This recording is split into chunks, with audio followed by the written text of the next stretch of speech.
upon graduation, I joined the Navy. That was for 7 years. Yeah, the challenge was good.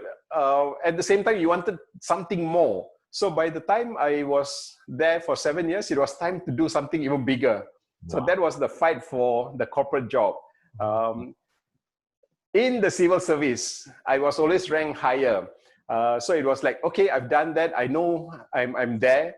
Can I fight with the corporate world? So that took me to the corporate world, and I was in the corporate world for 10 years.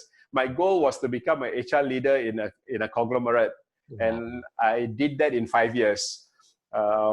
And I continued holding that position for 5 years. Then the itchiness came again. You know, you have to fight again. So corporate world, you are there. What else can you do? Are you capable of earning your own money? You know, that was the question that I had in 2009. So at 2009, I decided to leave employment. By 14 March 2010, I started my company. And since then, it is running my own company. Now, the new challenge is it possible for my kids to earn money from home so that they have total financial freedom and total time freedom to do whatever their heart yearns to do?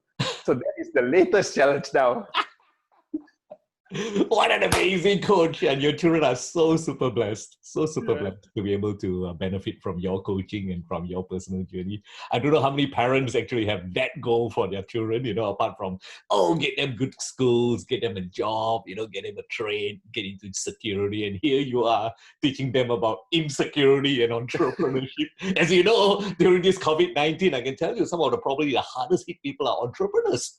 That's the irony, right? If you're in the public sector, if you're in, you know, whatever it is, a job, chances are you have a better chance of getting support. And yet, here you are empowering your children to not so much crave a life of comfort and security, but vulnerability. That's a very, would you say that that's quite an unusual Asian mentality?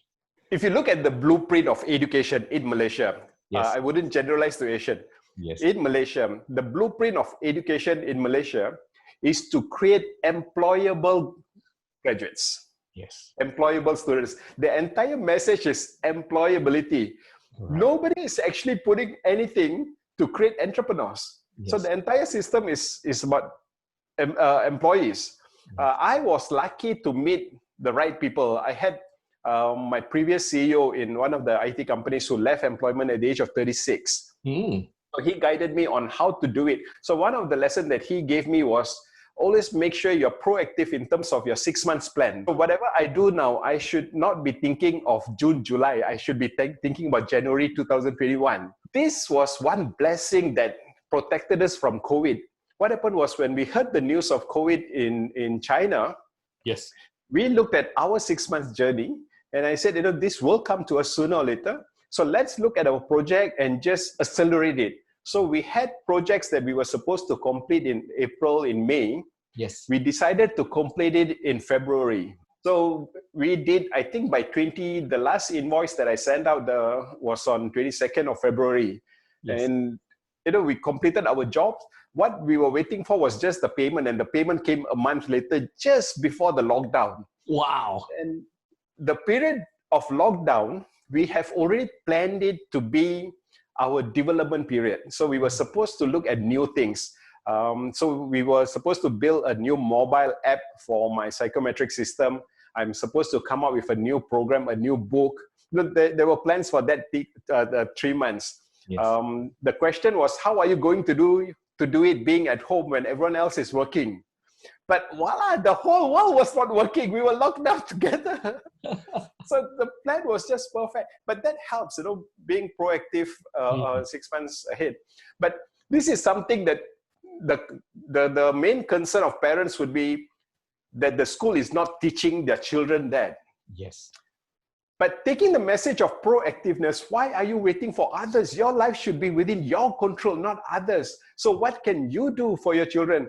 Teaching children is not that easy because, you know, they may adore you, but they will always have their own ideas. I found the opportunity of, you know, TikToks and YouTubes where you get inspiration from there, and, you know, you can link with the children. Instead of teaching them, it's more of, hey, look at this kid. How come he's making so much money?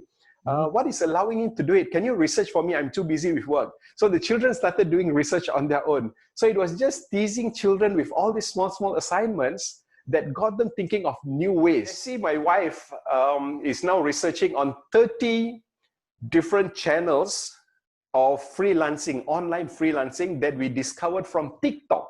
Yes. So it's how to take ownership of our life and taking action instead of just waiting for others. You see me posting about my children's adventure in LinkedIn. The intention is, one is to actually inspire them because they get excited. Sure. The other part is also to share with the parents that, you can do this as well. The expectation is you can inspire one change, one family. That is adequate. You would have lived your life. That is the way I'm taking it.